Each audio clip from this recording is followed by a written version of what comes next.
So good evening, everyone. We'll now get started with tonight's program. Thank you for joining us as we welcome Professor Christa Van Vliet from the University of South Carolina. My name is Paola Jovene, and I'm Associate Professor in Chinese Literature in the Department of East Asian Languages and Civilizations at the University of Chicago. The Center for East Asian Studies at the University of Chicago, also known as CEAS, is an interdisciplinary nexus clearinghouse and resource for academic exploration and support related to the study of China, Japan, and Korea. For more information on CEAS and to subscribe to receive weekly outreach emails pertaining to future events sponsored by the center, please click on the links that will be provided in the chat box.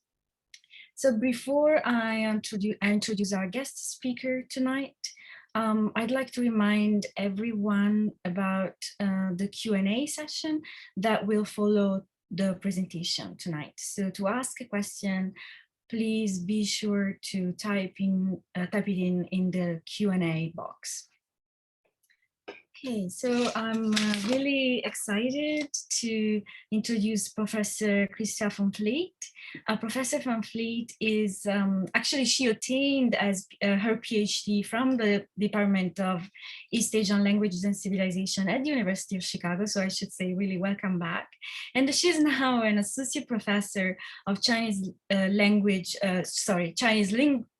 Literature and Language at the University of South Carolina. She's the author of the book, Literature the People Love, Reading Chinese Texts from the Early Maoist Period, 1949-1966, which offers an original reappraisal of the literary culture of the first 17 years of the People's Republic. And she's also the author of several other publications on contemporary Chinese literature and cinema. The talk she's giving today, titled Cassette Tapes and Bell Buttons, Indians on Screen in Reform Era, draws on a new exciting project exploring the cultural connections between China and India, with a special focus on their film and cultures. So please join me welcoming Dr. Christa Van Vliet. Thank you very much. Thanks so much. Let me try to share my screen. Excuse me.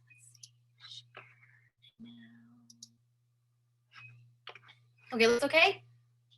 I'll just assume. Maybe Paula, give me a thumbs up or something raise your hand if I'm doing something that needs to be addressed, okay? Thanks so much for having, that means, okay. Okay, thanks so much for having me. My talk today, it feels like an old project to me at this point. I've been working on this for a number of years. I'm just starting to wrap up the book manuscript. So today I'm going to give a talk from one of the chapters in the book. And before I start, I just want to say I'm at my house. I'm a little bit nervous that my internet connection is going to leave. So I have a backup plan in case that happens. But also I have children and cats in the background. So hopefully they won't bother us. But I just wanted to make that announcement first. So I'm going to start with a clip.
有没有抽着呢？对对，你看见了。各种品。你都跟好好讲。你站着走的时候了。嘛，向后坐。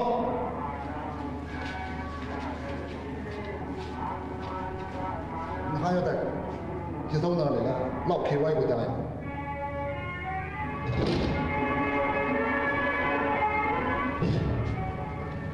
准备了。说。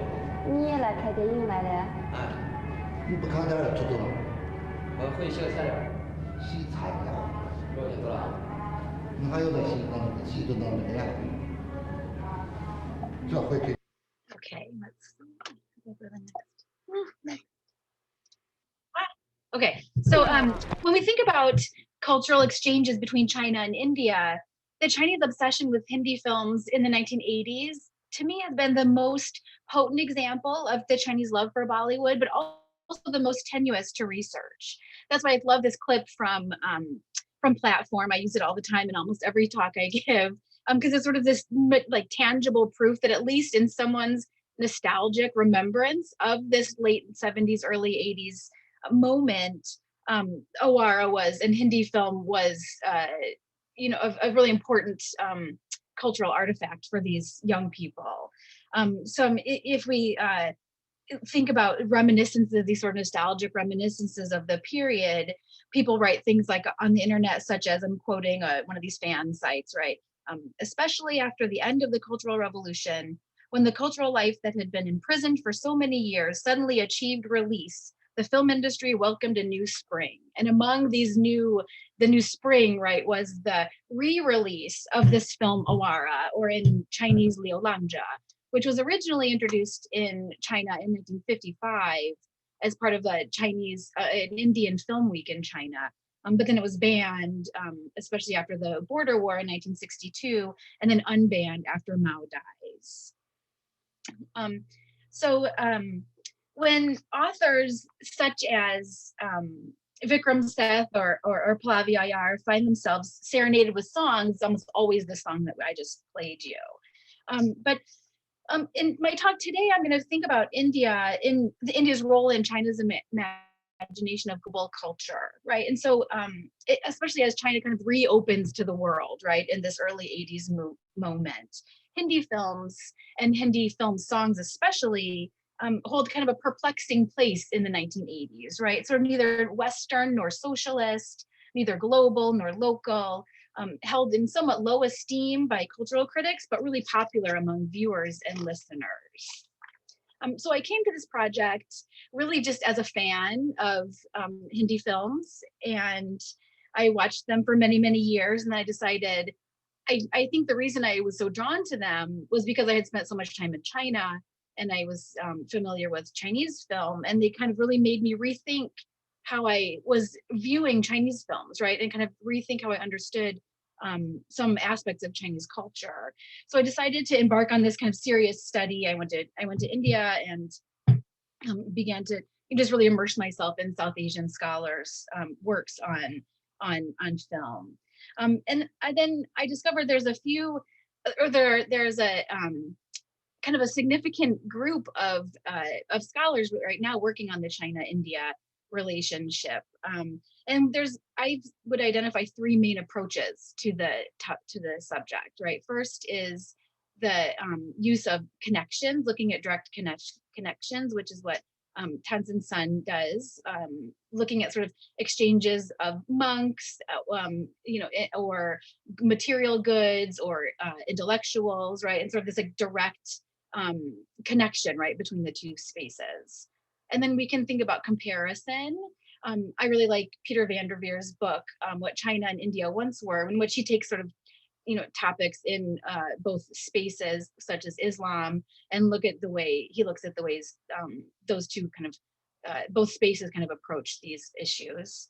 And then finally, this idea of convergence or circulatory history, right, which I think Prasenjit Dwara's recent work is most, speaks to that the most.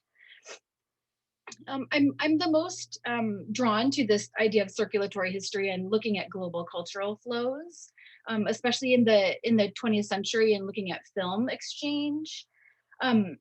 but I do let my material govern my approach, right? So if we see this material connection, then I'll focus on that. But often I end up looking at forms, right? So looking at Stalinist literary theory in China and India in the 40s, or looking at the exchange of these actual films, looking at the way melodrama circulates, right? This form of melodrama. And then the things like the concept of justice, right? Looking at it, how that works in these two spaces. So the chapter today that I'm presenting is part of my book project, which is divided into kind of three main areas, right? And the first is this kind of 1940s engagement when we see Soviet theory, especially I look at the theory of the national form and look how that's kind of deployed both in China and India. And then this Indian Film Festival. And then I have these two middle chapters about images of China and Indian films. So we have lots of, actually many more films in India that showcase Chinese characters and Chinese themes than we do in China. But then I think, so then I go to the 1980s in China to look for traces, right, of this popularity of Hindi film in the 80s. And then finally I end with the 21st century. I just recently published an article, I haven't actually seen the book, but an article on Amir Khan and the popularity of his popularity in China in the 21st century. So my talk today, I'm really thinking about Paula's class about the 1980s, and this obviously my talk about the 1980s fits the best with her class. So as I go through the talk, it's going to be in three main chunks, right? So first, I'm going to talk about the 1980s and kind of the way scholars in China are rethinking the literary history of the 1980s, and then think about inserting India into that narrative. And then I'll talk about the critical appraisal of Hindi film in the 1980s that I find in these film magazines mostly.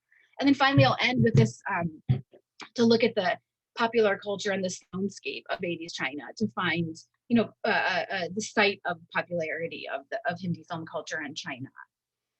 Okay, so in the 1980s, we know that, after the death of Mao, we sort of see this, it's kind of talked about as a new era, right? Full of introductions of Western literary theory, of these new films from the pre-Maoist, from the 17-year period, right?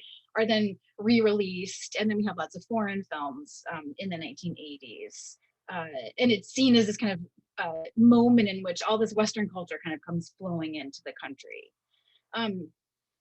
But then I know in Paula's class, I have not read the book that you guys read, the Hugwei Mei book about China of the 1980s. But so I'm referring to these other two texts, and that's my homework for after this talk. But so Chen Guangwei, he proposes the term 1980s literature instead of new era literature, because he wants to capture the complexity of things like using realist literature that's really associated with the 17-year aesthetics in the immediate post-Mao period, and looking at things like going into life as people are composing scar literature. And so things that we see is really that are more common from like the 17-year Maoist practice than they are, totally new, right? And Liang also then, he complicates the border between underground and above ground literature with the example of the poet Shi Zhi. And I know you guys read him in your class, right? But so Shi Zhi, while he's mentoring these future Misty poets, while he's publishing poems in praise of Mao, at the same time as doing that, he's publishing poems in praise of Mao. His mentors were these sort of real revolutionary poets like Guo Xiaochuan and these kind of people. So his position as sort of underground figure is complicated, right? When you think about his official position. And I think it's not a coincidence that, well, first of all, it's not a coincidence that I picked these two authors because of my work in the 17-year period, but both of them come from researching the Maoist period. And both of them sort of in their previous work kind of look at the idea of, they in previous Chinese literary history, we see the Maoist period as this break, right? And this kind of totally dark space that they don't need to think about, right? This is especially in the 90s, right? But then authors like Chen Guangwei and Liang start writing, they kind of complicate those, that understanding of the Maoist period is totally shut off. And so then they kind of continue that look at the 1980s. They continue that historical approach to Chinese literature in the 1980s and in their study of the 1980s. But these critics, while they complicate the narrative of Chinese literary history, they still really argue for the 1985 culture fever, the Wenhua Re, as a turning point in which Chinese literature begins to walk into the world, right, or 走上世界. And they contrast local literature with world literature, and kind of discuss this rejoining of the global literary and cultural system after 1985. And so, when we think about like what is culture in the cultural fever, it's usually, I think, elite Western forms, right? Popular forms are seen as local, right? What would have been lauded as national characteristics or a national form in the Maoist period now mark culture, especially films, as kind of these local productions that are just for entertainment and not really kind of worthy of being on the global film scene. So the concept of the culture fever, I think, it conditions the way we approach the 1980s, right? And the way that Chinese intellectuals especially saw the world, maybe still see the world to some extent, right? But of course, recently in English, we have these two great studies of world literature in China in the Soviet periods of this global socialist world literature with Paula's book, and then Nikolai Volland also have written about the global socialist cultural system. So of course, our understanding of what the world means is changing, I think, with the work of my colleagues. So let's see. So in this chapter, I'm looking at how do Hindi films enter the public consciousness in the post-Mao reform period? And what role did they play in the 1980s? So India's image in China has often been kind of bifurcated, right? So we see it's lauded among the popular audience, while it's kind of questioned or disparaged by cultural critics and politicians. It's hailed as the birthplace of Buddhism, denigrated as a chaotic and dirty country. We see this divergence on the pages of both popular and the more highbrow magazines in the early 1980s. And so I'm going to look at the way, in this next section, I'm going to look at the way critics use India as one of the many touchstones as they're redefining China's place in the changing imagination of global culture. When Chinese people came of age in the 80s and 90s, think fondly of Indian culture as usually with this tinge of nostalgia, right? As they remember the films and the songs they loved in childhood. So now in the next two sections, I'm going to look to locate the presence of Hindi film in the public consciousness. So when I first started this chapter, so I thought this would be the easiest one to write, right? Because every time I mention I'm doing a project on India to my Chinese friends, then they also will start singing these songs, right, or something.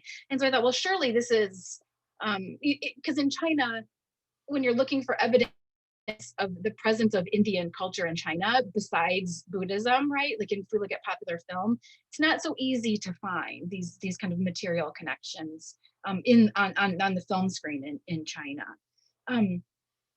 So I thought, okay, I'll go look at these film magazines, and there'll be all these articles about Hindi film. It'll be great, and this chapter will be easy. And I looked through a lot of these film magazines. I couldn't find, and then we found very little about Indian film in them. So then I sort of thought, where am I going to find this? So first, I'm going to take you guys in this section. I'll take you through. I'll introduce some of the films that were popular in the 80s.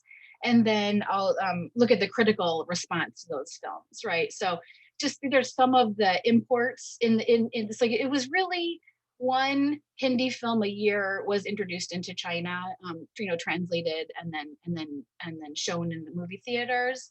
Awada, Mr. India, Disco Dancer, Sholay, Caravan, and Nudi are some of the more famous ones. I think that lots of people in the audience will recognize these films. But there were three that really captured, I think, the imagination of Chinese people in this moment. And the first one would be Awada, right? That we saw the clip from in the beginning of the talk.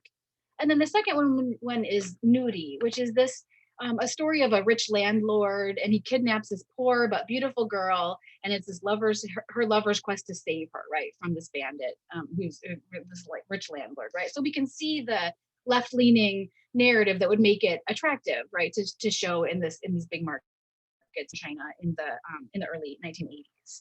So just to give you a feel for what Nuri kind of looks like, I'm sure lots of you guys will remember this song, but I'm just going to play a few, like a minute of this song, of one of the main songs from the movie, so you can kind of get a sense of what it feels like. Maybe.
Okay, and then I'll show this next clip. Oh, sorry, I'm having a hard time. So, and then we can see the way this kind of still lives on in contemporary China. I just found on the internet this like video clip to encourage older people in China to exercise and to use dance as like the best form of exercise.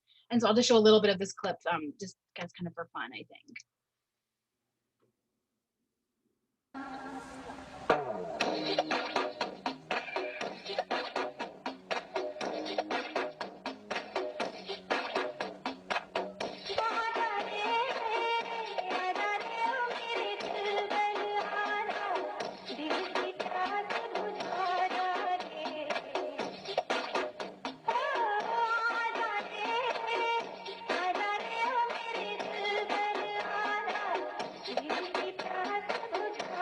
Okay. Oh, sorry. Let's see. And so that's just, and I actually have another clip of young people performing a song to an American song. So it's kind of a common thing, right, to see on the internet these videos of fans, right, using making this Hindi film songs, right, like using it in their own lives, right. And then the final movie that I'm going to talk about right now is Caravan, or in Chinese, Da Pengcha. And this movie is a little bit less, it's a little bit crazier, right, than Nuri, right? So we have lots of different scenes, and the story isn't quite as compact, right, as the one from Nuri. But in this film, the main character escapes her husband that wants to kill her, but then she flees and she finds this truck driver. And then they join this caravan with a band of gypsies. There's lots of singing and dancing. And then she falls in love with Mohan, her the driver. But unfortunately, this other woman is also in love with him. And so then she's in mortal peril again. And so it's just kind of this kind of exciting story, right? That was really popular in China.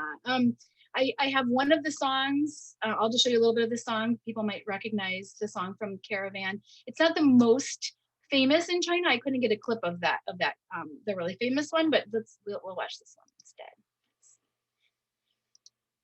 I'll start.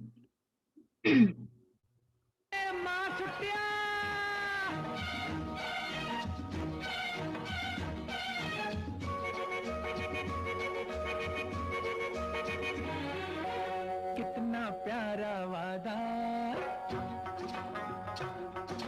कितना प्यारा वादा है है इन मत वाली आंखों का, इस मस्ती में सूझे न क्या कर डालूं हाल, मोहे संभाल ओ साथिया ओ बेलिया।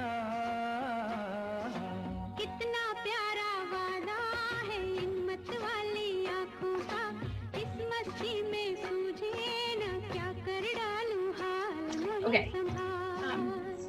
Sorry. Okay, so I just wanted to give you a taste of these films that were so popular in China in this moment.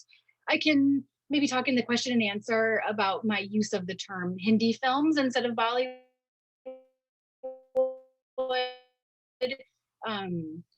But these are the very beginnings of what we would think of as typical Bollywood films, right? So that's a big topic that we can talk about later. So why the language that I use to describe these films. But so then I'm going to think about the different magazines where I looked for traces of Hindi film culture, and I looked to 4 magazines in the 1980s. I looked at them from about when they came republished in 78, 79 until about 88. I think I looked at most of these magazines, those print runs. And so I looked at world cinema, mass cinema, or sometimes we might translate it as popular cinema, film criticism, and film art. They're really different. There are 3 kind of types of magazines, right? So mass cinema or popular cinema, Dajongbieying, is the most popular magazine, right? It's sort of a tabloid that's directed towards the popular audience. In a book about popular culture in China at this time period, Paul Pickowitz talks about the fact that popular cinema was the most popular Chinese magazine in 1980, with a readership reaching 10 million people. And we can see here we have the actress from Caravan, right, at the she's featured in this in a kind of collection of foreign movie stars, right? So this is the kind of layout and the kind of feel of this magazine in the early 80s. And then there's World Cinema, which has things like a running series on international film, reports of activities in cinema around the world and film festivals and things like that. It's really similar in feel to World Literature, the magazine that Paula has written a lot about. So if you can just look at her chapter to understand this journal a little bit better. And then finally, film art and film criticism. The target audiences are really practitioners and serious film connoisseurs. These are filled with really long essays on film practice and technique. You can have, there'll be like a 4-page essay on melodrama or method acting, sound editing, screenwriting, script writing. There's all of these. It's kind of covers the gamut of film production and audience reception as well. There's introductions of Chinese and foreign directors, lots of kind of reintroducing directors from the 17-year period that had been banned in the Cultural Revolution. And so these are the magazines that would be really directed towards kind of people in the field.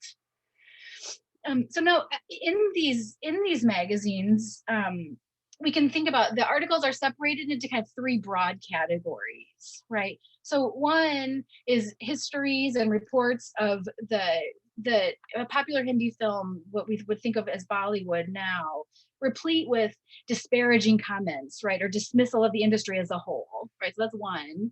And then number 2 is studies of parallel cinema, which include lots of translations, and they situate parallel cinema as a trend in world cinema, which is worthy of attention and praise. So I might talk about that in a minute. But parallel cinema or new cinema is like films like people like Satyajit Ray, right? Who is kind of acknowledged as one of these masters in third cinema. And then finally, there are studies of individual films or photo spreads of the stars, like the one I showed from popular film. And so in this third category, lots of the space is devoted to the song. So you might have like a full transcription of the song with the music and the Chinese translation of the Hindi lyrics. And so the songs are reprinted alongside other film music, but these just have this special place in the reader's hearts. And so a main factor in the widespread circulation of Hindi film was really through the music. So I'm going to look at that in the next section. Let's see. So, but let me, sorry. So now I'll go, let me look at the, let's look at these like specific articles, right? So in 1981, Wu Jingwei wrote an article in Film Criticism, and he's sort of like trying to grapple. This is a story just about nudity, right? So he's trying to grapple with the fact that these are these really popular films that have a kind of a good message, right? And good message in 1981 is sort of a socialist message, right? And so he says, nudity is an exceptional film in the kind of sea of these films, right? That can show the gap, the evils of the gap between the rich and poor. And he contrasts it negatively with Caravan, where the message gets buried under the songs.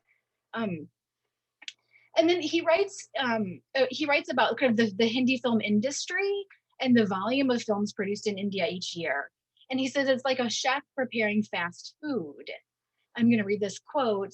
Because of the pace of production and adding the simple pursuit of profit by the producer, there's not a correct direction guiding production.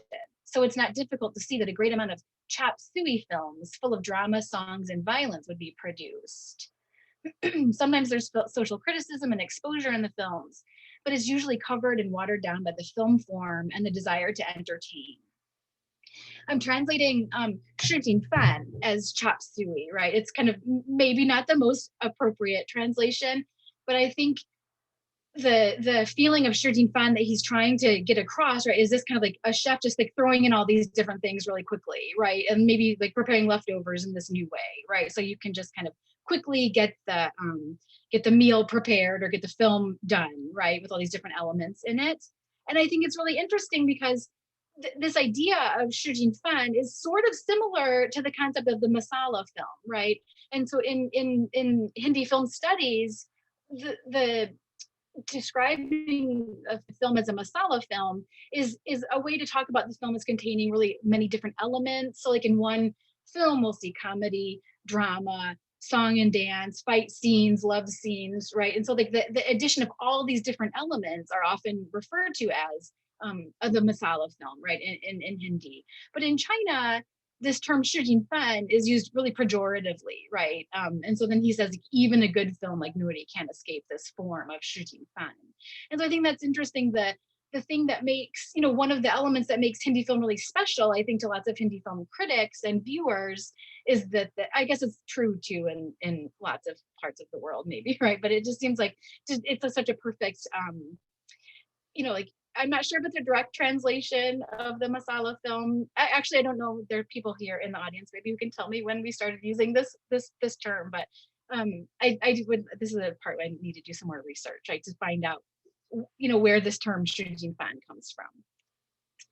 And then there's a really long essay on melodrama in film. I think this is in Film Criticism, I think, by Xu Shiwei, and he says, according to statistics from a certain film distribution company, or like Moiga Fashion, from 78 to 83, all of the foreign films shown, Indian films had the highest average income, and this aroused my attention.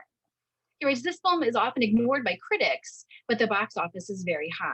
Today, in a time in which we respect audience feedback, it really would not be a meaningless task to do some research into melodrama, right? And so we see this kind of acknowledgement, this kind of grudging acknowledgement among film critics that the popular audience in China really loves these films, but the critical, the lack of critical attention, I think, shows the prejudice, or not the,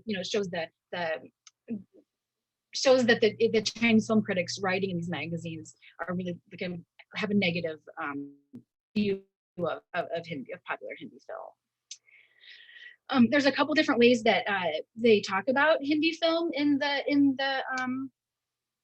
articles, and so they usually, when they're talking about the commercial films, is just Shangye Pian, and then parallel cinema has a few different ways. They either call it Pingxing Pian, right, like parallel cinema, Yishu Pian, art cinema, or they might call it just new cinema, Xin Dianying or something like that.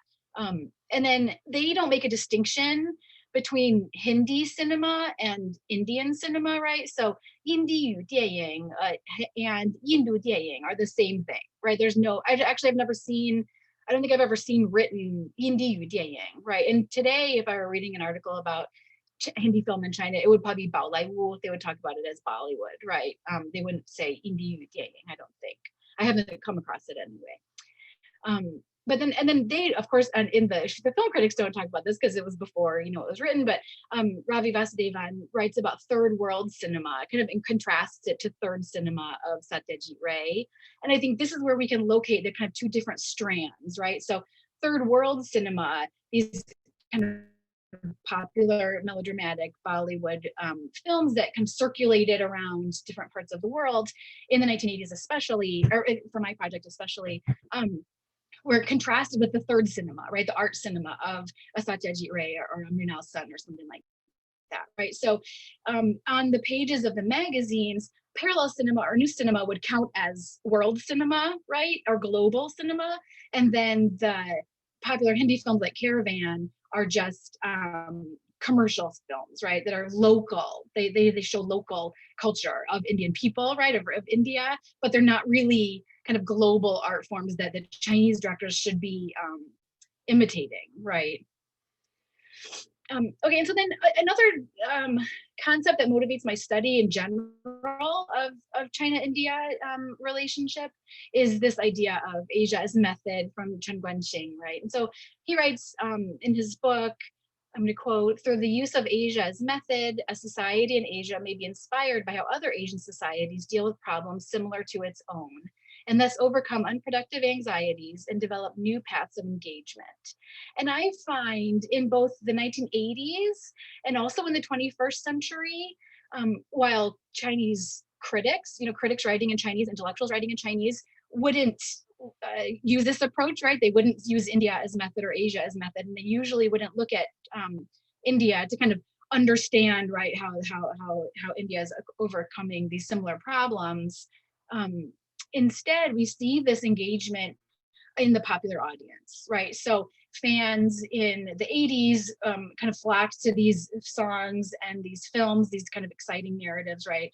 And then in also the 21st century, starting in 2009, when Three Idiots was introduced into China, a really significant fan population is built in China, but it's primarily fan culture and not kind of critical engagement, right? So I think it's interesting to think about in like locating India or Asia as method in the Chinese popular audience, and to see this divide, right, between the popular audience and the intellectuals. Okay, so then where do we find Indian culture in China in the 1980s, right? And I think that this nostalgia has been really difficult to reach in an academic study. But then to begin to understand the role of India in the 1980s, I look at the soundscape of the reform period.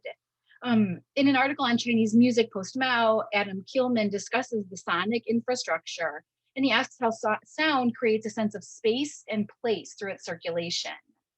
So in the sonic infrastructure of post-Mao China, I would argue that Hindi film songs served as a background, right? Something that was ever present, but really not necessarily the focus of attention. They came to listeners through cassettes, usually distributed by major companies. And Hindi film cassettes served as a bridge between the overwhelming state control of popular culture in the Maoist period, and then the opening up of multiple avenues for music with the culture of the DACO, or the cut CDs and tapes. There have been a lot of recent studies of this DACO culture that arose in the 1990s. And this increasingly large gray market grew up around CDs and tapes that were originally sent to China as waste plastic. There's a lot of articles, but Zhongwei Li discusses these cutouts or DACO tapes in the context of the materiality of music, writing that the cutout generation, as it has been, this is a quote, as it has become known, was arguably one of the most expansive and vigorous music subcultures in the modern Chinese history. So I would say that in this presentation, tapes of Hindi film songs sort of serve as the prehistory to this DACO generation, right? A bridge between state culture and then the increasingly market-based economy of the 1990s. And just as the tapes were a transition between two media forms, Hindi film culture kind of serves as a form of transition on China's foray into the world, right, in the 1980s. And I will say here, I've talked with my good friend Adira Mangalgiri about this. She's a graduate of U of C also, and she read this chapter and she thinks I think her comment was, I don't think you need to spend so much time on proving that Indian culture was important in the 1980s, because every Indian who's ever been to China is greeted with these songs, right? And so I think that's an interesting way to to approach this problem, right? So it's this ever-present thing that for someone like Adira who walks around in China and with her appearance, right? It's so obvious to her, but I think as a Westerner, as a white American, I wouldn't necessarily know that, right? I wouldn't have that experience. So to me, it still seems worth like finding where this lies, right?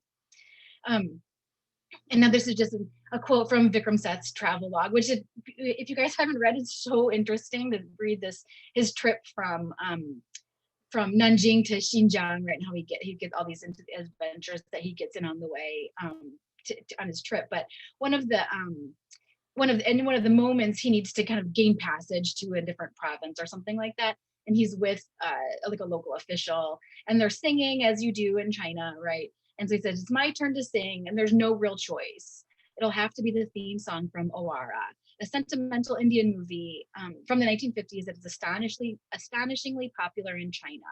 It comes as a shock to me sometimes to hear it hummed on the streets of Nanjing, right? So already we see this, like I think this was published in 79 or 80, I can't quite remember the exact year, but we see this kind of engagement, right, with Hindi culture among the popular audience in China. And so I wanted to get this more concrete understanding of what was going on in the 80s. And then that led me to research cassette culture. And I found the work of Peter Manuel, who has written about cassette technology and the way it changed listening practices among audiences in North India. This is a similar experience, I think, in China in the early 1980s. In an article published also like in 81 or something, maybe 82, Tom Gold writes, the introduction of cassette recorders at the end of the 1970s must be considered a revolution. They were much less expensive than televisions or record players, were mobile, and they were capable of making copies of other tapes or records. One could listen to and copy tapes in the privacy of one's own home. The advent of the Walkman facilitated this even more. Listening through personal earphones put one beyond the reach of snooping neighbors, right? And so there are a lot of studies of Chinese popular music. These studies that I've listed here go from these are really early studies, and then they kind of go up into the contemporary into things written today. But one common thread in most of these studies is the way they posit the divide between kind of state-sponsored musical culture and then popular musical culture, right? And the way that we see popular music enter the public consciousness through these tapes, right? Or through kind of local performances by rock bands or something. So like in Andrew Jones's first book, he talks a lot about the difference between Yaoguan or rock and then Tongsu, that's the kind of like popular music in China, and the way they kind of circulate differently among different audiences and are approached differently by the state. And then lots of these studies talk about how the introduction of cassette technology kind of interrupts, it kind of brings Western music into the Chinese musical sphere, right? And Western music, or especially Mando pop and Canto pop from Hong Kong and Taiwan, right? And how that kind of changes people's appreciation of music.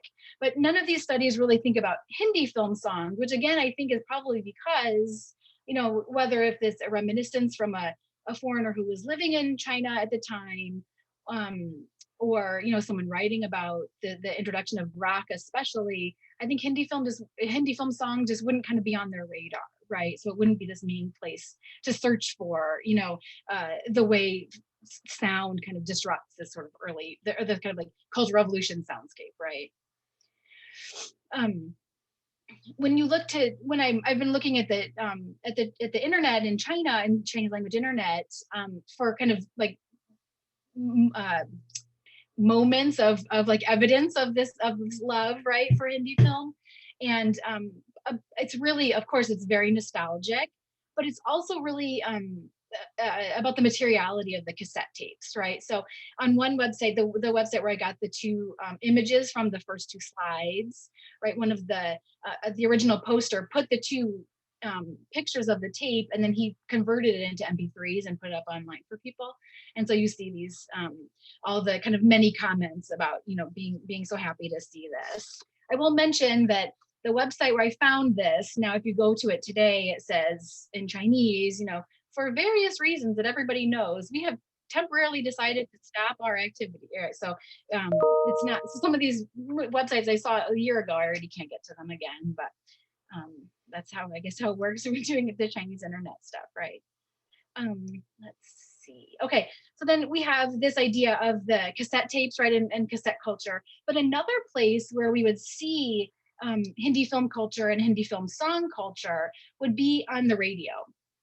And so there's a very famous this montage of film recording, right? This kind of program that we would that people would kind of gather around and listen to this, listen to a movie, right? And so again, this is this very nostalgic reminiscence of the 1980s, and this post, the author of the blog post writes, in an age in which we didn't have televisions or films, we could watch films without leaving the house. No, not watch, listen to the montage of film broadcasts, which is maybe a clumsy translation, on the radio, right? And so this image is from that blog post. And I found on Himalaya, Ting, on that Himalaya, that website Himalaya, I found a clip, or actually the whole show of the broadcast of Nuri, right? And so I'm going to play this for you guys so you can see how you can kind of experience how, you know, Chinese fans maybe would have experienced this movie in the late 70s, early 1980s. See, I'll play. It's. I don't have. Of course, I can't translate it, right? But that little box has the first like couple sentences, right? Oh, can I find it? 今天，请您欣赏印度故事片《奴隶》的录音剪辑。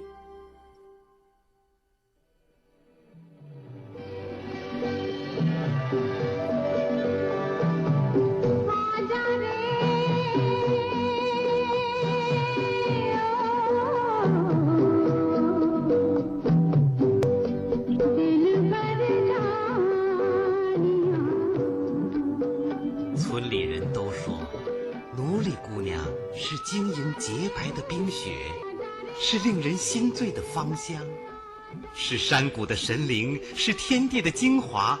谁要娶了她，谁就拥有了人世间的一切幸福。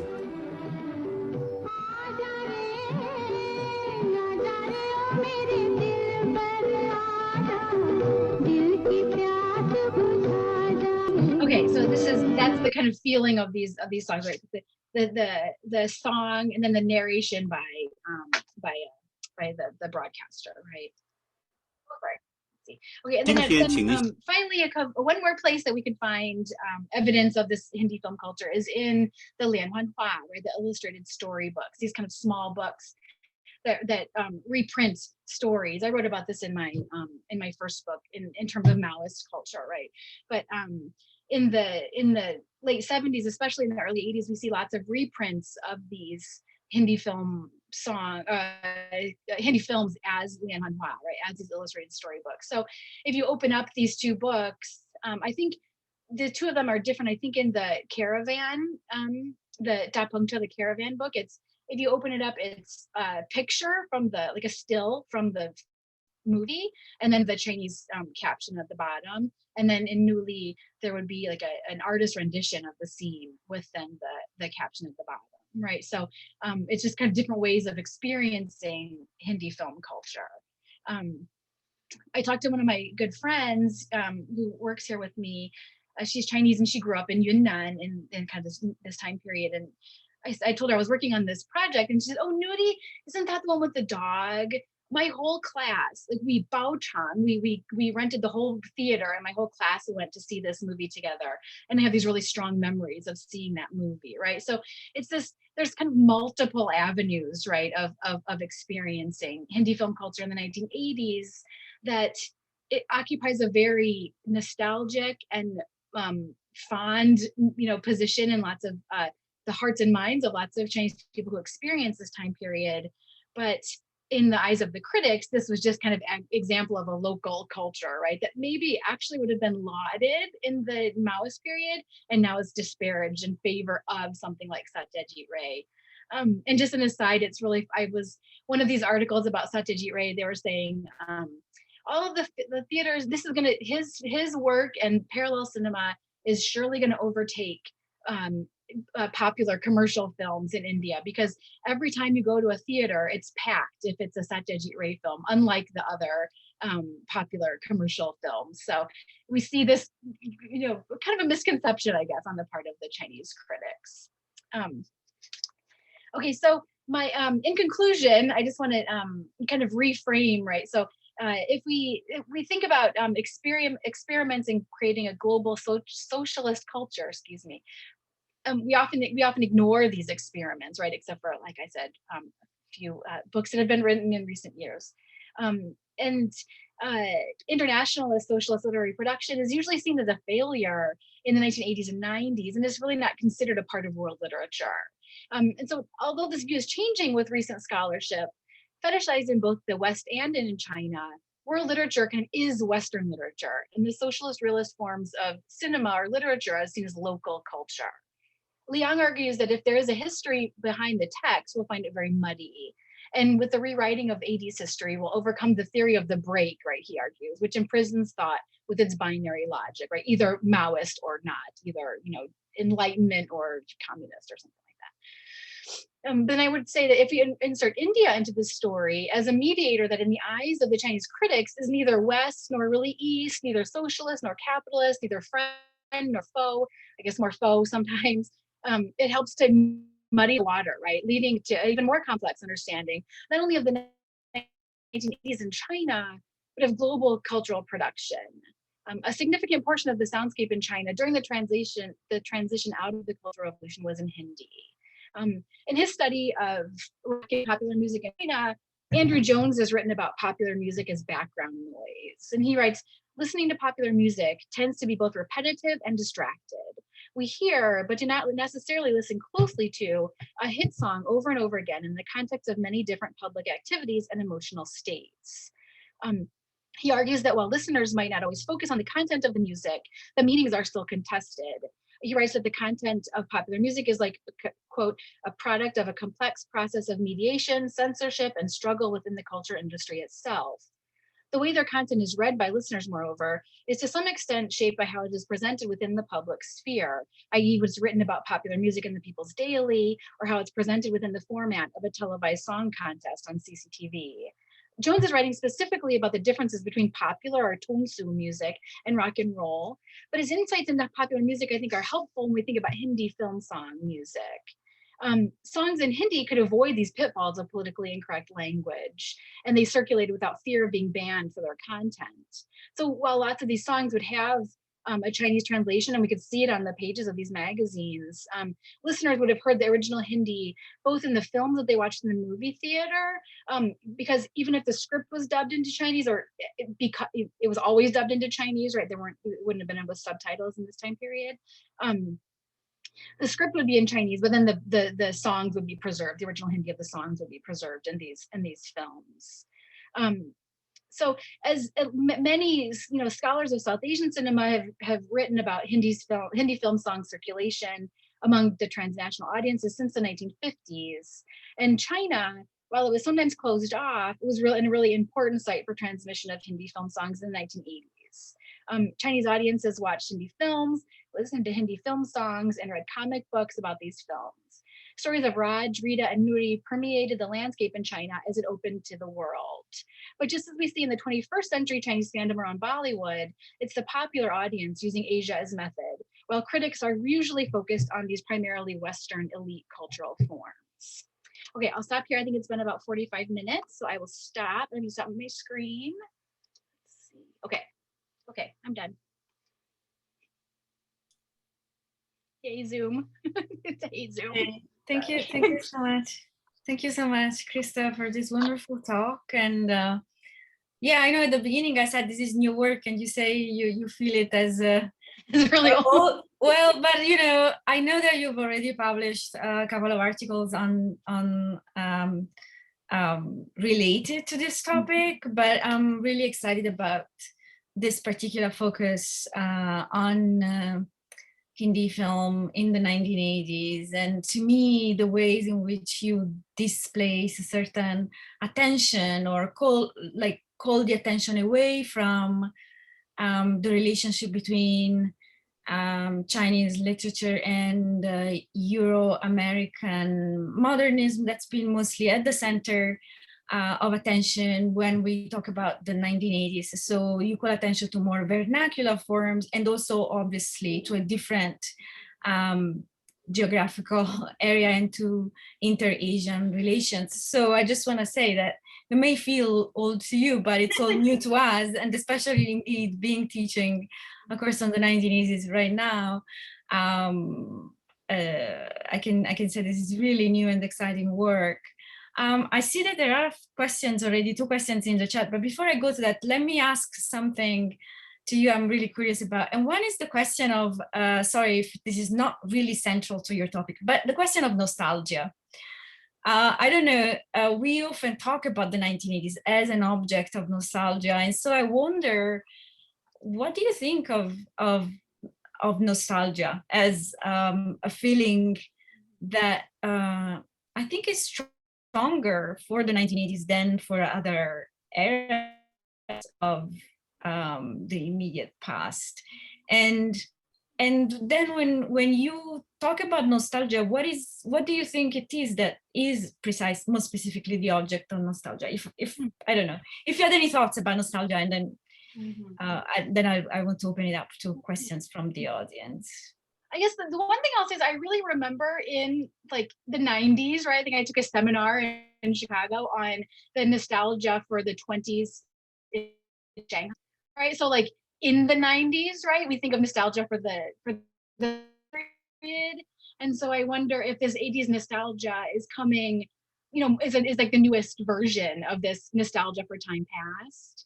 And if you look at the, you know, what people are saying online, it's the simpler time in China when like you maybe didn't have a bunch of good food to eat, but if you had one great dish, it's even more tasty. You know, this kind of like the contrast between contemporary Chinese society and like a simpler time, which is of course, you know, problematic, and the audience or whatever these blog posts their feelings, right? But I think I think nostalgia, I don't know. I mean, I wonder if we feel like it's higher for the 1980s right now because of that, the age of that generation, right? And the people who are kind of writing about it now. I just really remember this really strong, like Shanghai 1920s tea house culture nostalgia, right? In the 90s. I don't know, maybe other people can help us with this question, but that's what I would say about that for now. Okay, thank you. Yeah, it's something that we've been discussing. Also, you can find all these things on the internet, right? Like you can see, I think also in the 1980s, it's like when we just starting to have cameras everywhere, right? Like that picture that I showed on the of the people listening to the radio, right? Like lots of these nostalgic blog posts are like old photos from 1980s China. And a part of that is like to see how things have changed, right? Maybe that's also this kind of stark contrast between back then and now, and the fact that we have, you know, pictures to document it, but not like overwhelmingly a lot of pictures, right? I don't know. Okay, sorry. I thought I was done. Now I am done. Yeah, no, that's really interesting, and makes me also think of whether there is a nostalgia for specific technologies.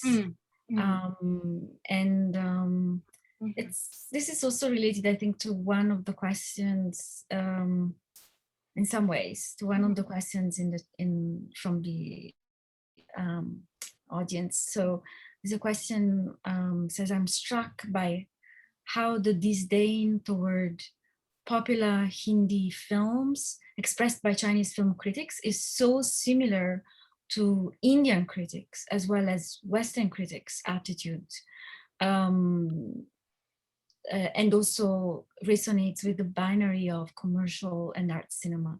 So the question is, what role, if any, did VHS cassettes, bootleg or otherwise, play in the circulation and popularity of Hindi films in the 1980s? Or was all the viewing only through theatrical exhibition? Actually, yeah, I had this question too, because you showed such a variety of media through which film circulated. So it'd be great to hear a bit more about it. Well, it's okay. So there were rooms dedicated to showing video cassettes, right? The Lu King. I don't know if you guys have been talking about that in your class, right? These kind of, so like people would go to these kind of semi-private spaces, and they would watch a film that wasn't, distributed nationwide.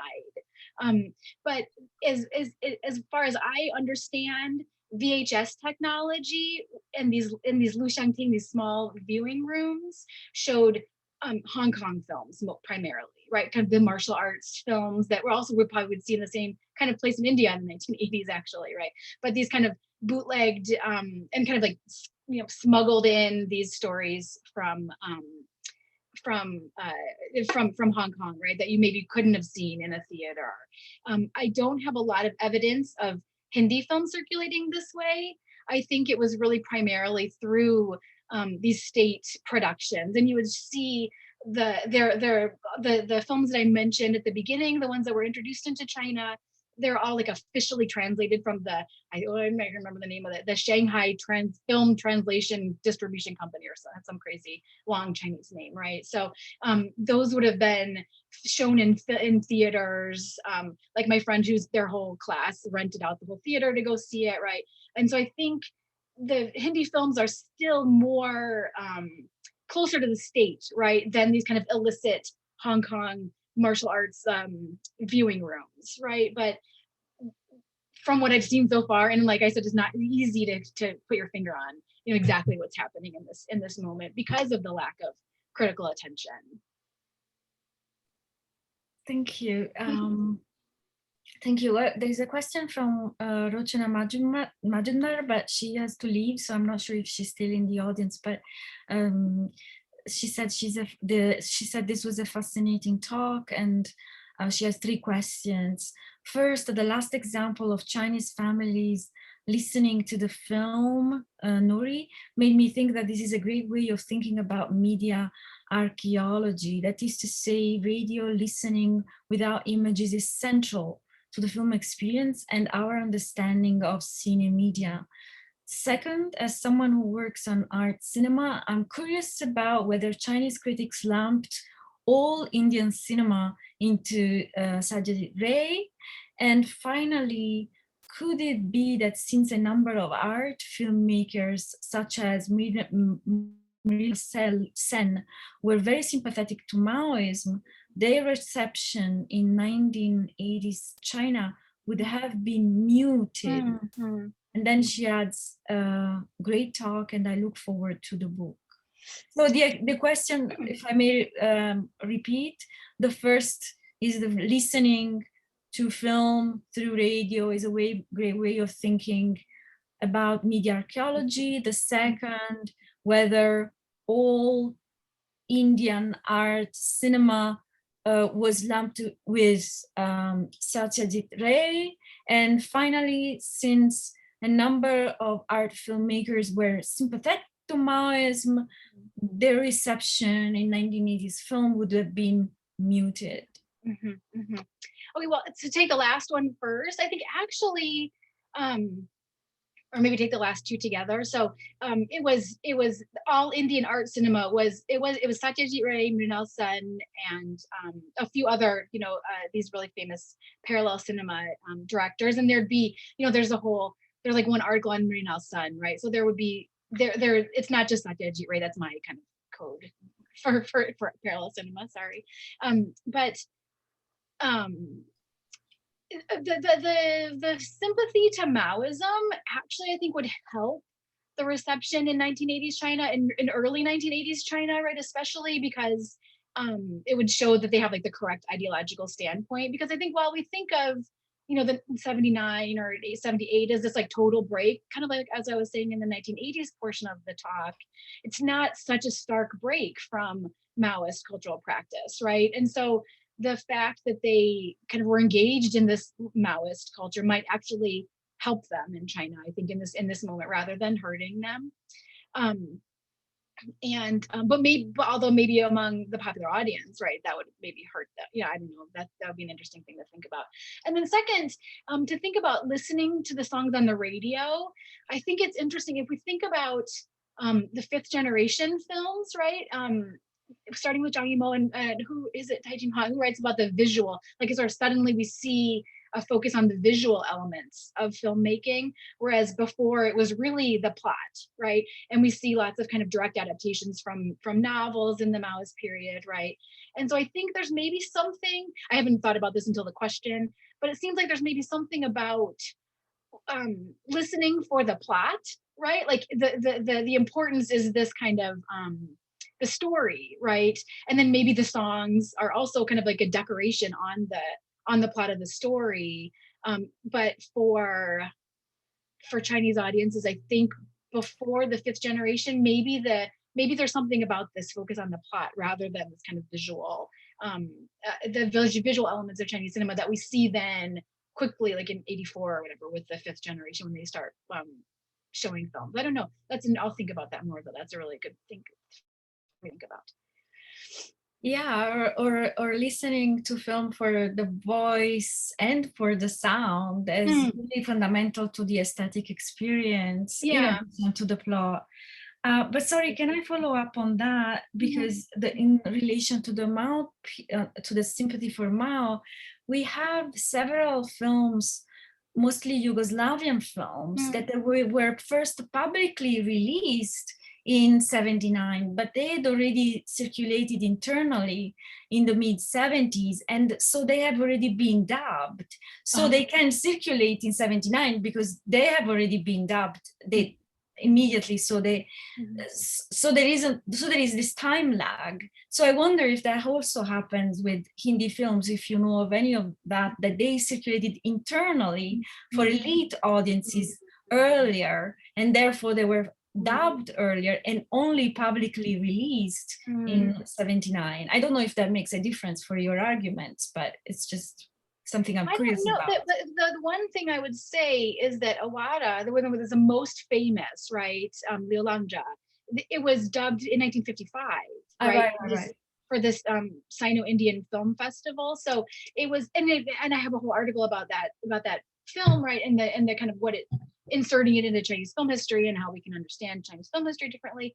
But when it was shown in 1955 with a group of other films like Chetan Anand film and Bimal Roy film, these kind of more kind of like Raj Kapoor, like bridging commercial and kind of a leftist film practice, these directors. The Chinese critics at that time loved the Bimal Roy film, they loved the Chetan Anand, but they didn't like Awara. They didn't know what to think about it, right? Because it's a more typical, I mean, the prototypical maybe Bollywood film, right? With all these kind of different elements in it and stuff. So it doesn't answer your question at all, but so there would have been some that had been dubbed earlier, and then some were just released each year. So, but I'm not sure about the internal. That would be an interesting thing. I'd have to maybe go to China though, right, to figure that part out. So we'll see. Maybe I'll add that. I'll think about it though. Thank you. Thank you. And I have a question from one of our graduate students, Sonja Ray. She says, thank you, Professor Kristen Van Vliet, for the very informative presentation. I'm curious if you could say a bit more about how you used Chen Guanxin's Asia's method to study fans' fascination of Hindi films. Did you mean the popular audience was able to identify similar social problems in these films and learn from them? If so, how did you study the audience's reaction and interpretation as such? Yeah, I didn't fully capture your discussion on this point. Please forgive me if I got it wrong. Thank you. So in the, I really use it more in the 21st century part of the book, right? This kind of, the understanding of this kind of shared cultural problems. And I would argue that, a college student in China, their experience watching Three Idiots, for example, this famous Amir Khan movie about three college students in India suffering from all this family pressure, social pressure, a really competitive environment, and seeing themselves as a few elites who are going to college, right, and really kind of different from their peers. That's the same kind of structure, right, in China. I think that's why Chinese fans were so attracted to this, and they might be more attracted to this than something like, I don't know, an American college, American Pie or something like that, right? Like an American college experience movie that would show a really different kind of college experience. I mean, of course, Chinese fans would also like that, but it may be because it was showing this kind of different way of living. But the place I look to find it is really the internet, and mostly it's Douban.com. This website where you can have chats. And I started researching this a while ago. So but I've gone back recently, and there's usually the stuff that I saw then is still up on Douban, right? But you can look at the Amir Khan fan page, right? And you see audiences engaging with India in the fan way, but also one that's building their knowledge of people in India. So for example, in these chat rooms, like, I watched PK, this famous Amir Khan alien movie, right? And it's like, he's always chewing. What is that red stuff that he's always chewing in his mouth, right? Because it's the oh no, I can't remember the betel nut, but what is it? Pan, this red stuff, right? It's like tobacco, kind of, right? Really popular in India. We don't see it so much in North China, especially. And so then it's like another fan will answer, and they'll be like, oh, I know what this one is. Let me tell you, right? Or why are these Indian women scantily dressed? Is that allowed in India? And then someone else will say, actually, this is the way it is. So like, it's this kind of space for sharing information about this neighboring country that you maybe wouldn't get that. I mean, it's superficial, right, in many ways, but it shows this kind of engagement and this curiosity that, at least in my experience, and this is of course just me personally, like when I go to China and present my work to academics, they're not so open, right, to this project. And it's really different from when I present in India, where people usually are much more open to this project. And I think that has something to do with the hierarchical view of nations, right, with the West and the United States as being the richest, right? And so therefore the one that you should emulate, and then China would emulate that, the West or the America or whatever.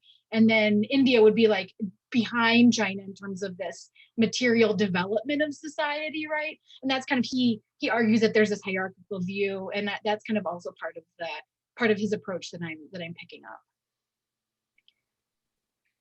Thank you, Krista. We have many more questions and about 15 minutes to go. Yeah, so I'll start from Kunal Sen. I just wanted to share a personal anecdote. Someone you mentioned, Mrinal Sen, was my father. He visited China in 1977, right after the political change. He was surprised to discover that filmmakers there had almost no awareness of world cinema.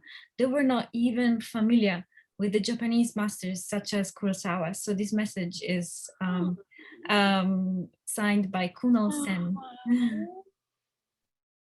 That's interesting. I wonder, I think, is Tansen still here? Maybe I'll get Tansen to respond to this. I think he would be a better one to answer this question. Well, since you mentioned Tansen, he also has no, sorry. Actually, it's Arunab. Arunab was strangely logging in from Tansen's link, so I thought it was Tansen, but in fact it's Arunab. Okay, I'll just read this. I guess I would wonder if I feel like in these I wonder if it was a function of who took him around in China and the kinds of things that the directors could talk to him about in 1977. We have, maybe Arunab actually could help me with this part too. So we're doing this, we're looking at these, at the Nehru archives, and we have lots of statements by Indian delegates to China, and talking about like the things that they could and couldn't see, in the parts of China that they couldn't see with their guides, right? And sort of, they talk about like visiting, one of them, it's a women's delegation, and they talk about visiting Song Qingling, and it's sort of saying like, oh, it seemed like she couldn't talk to us, right? So I wonder if some of it, I just think that some of these filmmakers, what do you think, Paula? Do you think they would have had exposure to them? You don't think? I'm not sure, but Tansen Sen is here, and it seems that he wanted to talk. Okay, let's let him talk then. Is that true? Or did I misunderstand it? I don't see. He was given permission to talk through their microphone. So Yeah, I'm here. hi. Hi, Krista. Hi, Um, yeah, I think access to foreign films was quite limited in China in the late 70s and 80s. So we still don't know how foreign films were selected to be dubbed and presented to the Chinese audience. So I think Mrinal Sen would be correct to not see many foreign films. And as you know, even today, there are limited numbers of films that are introduced to Chinese population, Chinese audiences. So I'm not surprised that Mrinal Sen would have that reaction. And I think we should also realize what makes sense and importance to us in India may not be the same in China. So we should not judge from our side that Akira Kurosawa was such an important director, and same should apply to the Chinese. I think they have a different ways of looking at films. So one is access, and I think the other is perception. That's I don't know if Aruna wants to add something as well. But it could also be the Cultural Revolution moment, right? Because I mean, even like Paula, in your chapter about world literature, you see a lot, right? I mean, there's a lot of access to lots of different people. Right? I honestly think that in terms of cinema, it's very hard to generalize because different films were accessible to different audiences. From the mid 70s, you do have these films that I don't know how they were chosen, but they certainly were dubbed from 72 onwards, and selected audiences would access to them. And then from 78, 79, these films, for instance, students at the Film Academy would have access to an enormous amount of a very large amount of foreign films around 78, 79. But again, it's selected audiences, students at the China Film Academy. So it's hard to generalize. So it's possible that if you talk with common people, they would 78, 79, the Japanese films were actually just starting to be shown to broad audiences, some Japanese films. And then mostly at this time, there is really an explosion of Yugoslavian cinema and other Eastern European films. Yeah, and that's, I mean, when I'm going through these film magazines, I kind of expected to find, you know, a bunch of stuff about India, but it's Yugoslavia and it's Czech and lots of Japan. I mean, I'm sure that I've read in like maybe 81 or 82, so maybe it was just like a little bit before. I don't know. That's a really interesting point though, and I'll definitely look into that. So thank you so much. Thank you. And Professor Sen, you also had a question. Would you like to ask it yourself, or should I read it? Sure. Yeah, Krista, I wanted to ask about the translators of these films. It seems very little work has been done on who actually translated Hindi into Chinese, or the method of translating those things. So have you looked into that? And because sometimes it's very difficult to translate Indian ideas and concepts and terms into Chinese. So I wonder if you have seen or done research on the technical aspect of doing the translation and presenting it to the Chinese audience. It's a good question from a historian, right? So I guess the actual like technique of translation and the translators, I haven't done that much research. I will look in this Shanghai Film Translation Company is a good one to start. I think Nicole Huang writes about dubbing, right? And I think that's we can look to her work to find how people were selected, the voice actors, right, to dub it, which is another really interesting part of the story, right? So you can kind of like today, if I hear Zhou Xingche, what is Stephen Chow, if I hear his real voice, I don't feel like it's him because I'm so used to hearing the Mandarin dubbed version of him, right? So I think that sound is also a really important factor that I should look into more. Yeah, I don't know enough about the actual people translating it. I'll do some work on that. Two more questions. Let's see if we manage to. We have to end at 6:30. So one from Ren Yang. He asks if we could talk more about the continuity and discontinuity regarding the China-India film exchange, as China shifted from socialism to post-socialism. If I understand you right, you are implying that there is continuity, there is more continuity across the 1980s divide. Is that correct? I'm reading the question to kind of understand better what he's asking. Or she.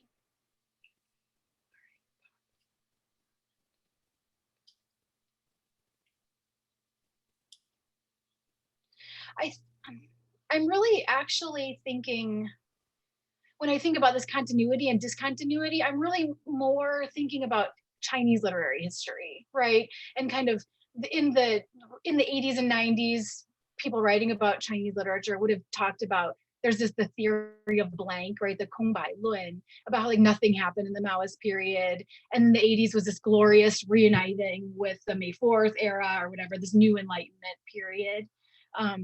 And so when I think about blurring these, you know, like thinking about these historical continuities, I'm reacting to think something in kind of popular conceptions of Chinese history or literary history that people like Liang and Chen Guangxing are also talking, and Chen Guangwei are also talking about.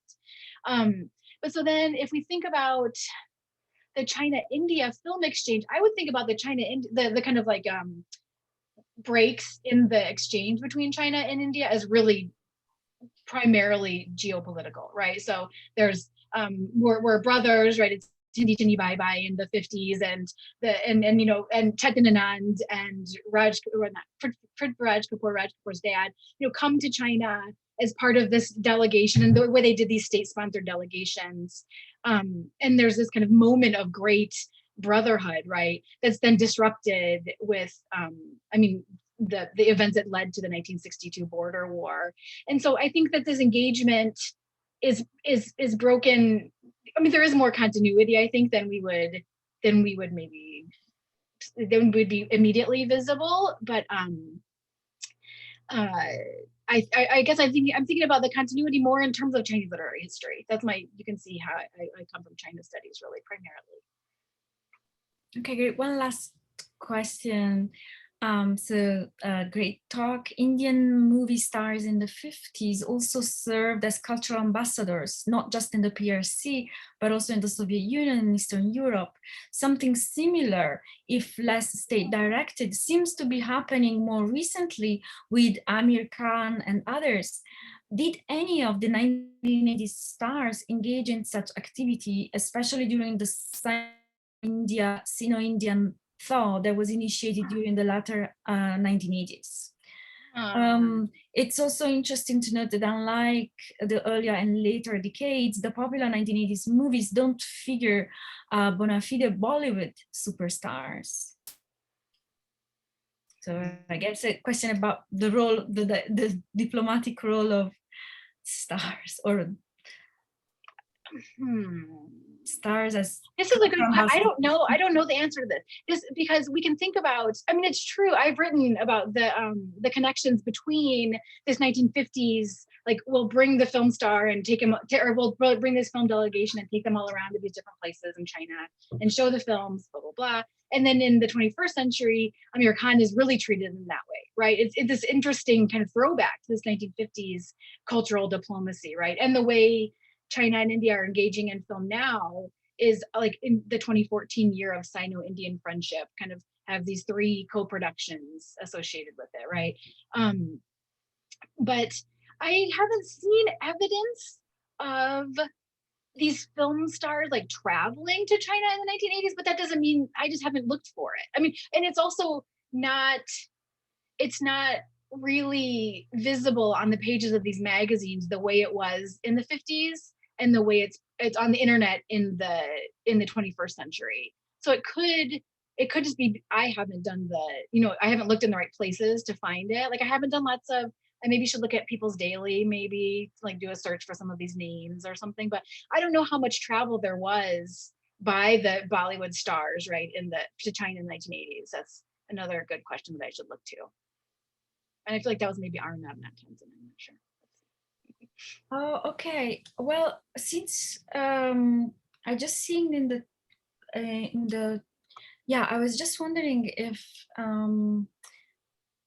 because Kunal Sen brought up the question about their father and the trip to the trip to China in the 70s. I don't know if they wanted to add something and if they wanted to talk.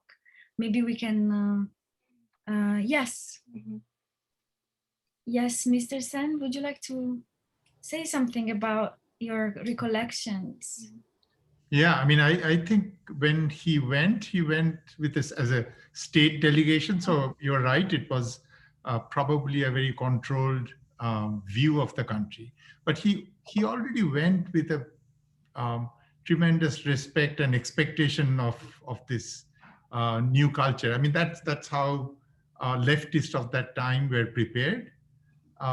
So he was a little disappointed that the filmmakers he talked to were not aware of important European filmmakers, important in the sense of art cinema, important. But he was deeply impressed by many things, which I later on spoke with him and questioned whether those were legitimate impressions. Like he was taken to a school where kindergartners were taught politics, and then he was really impressed how it was done. But there was one incident that stuck with me. Both my father and my mother went to see the Mao Zedong Mausoleum in Beijing. And there was a long line at those days. There were long lines to see it. And my mother started crying. And so my father asked that, so why are you crying? And she said that I'm looking at this man lying out there. And because of, in his name, thousands of young people died in the streets of Calcutta, because there was a very strong Maoist movement where, because of the belief in this one man, they give their life. And that to me stuck to me as a interesting experience.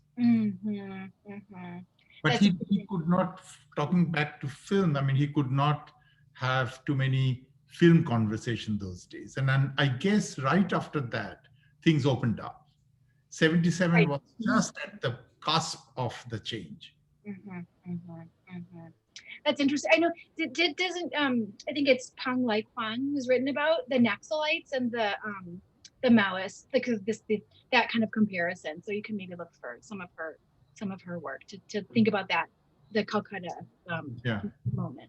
He also, I mean, incidentally, my father made a film in 1958 where the main character was a Chinese hawker in Calcutta. And that was the first Indian film that was ever banned by the government during the China-India war. And then it was lifted. Interesting. Yeah. I know that one too. That's a good one, but it's not, it's one of these art ones, right? That I'm focusing more on the popular ones. Sure.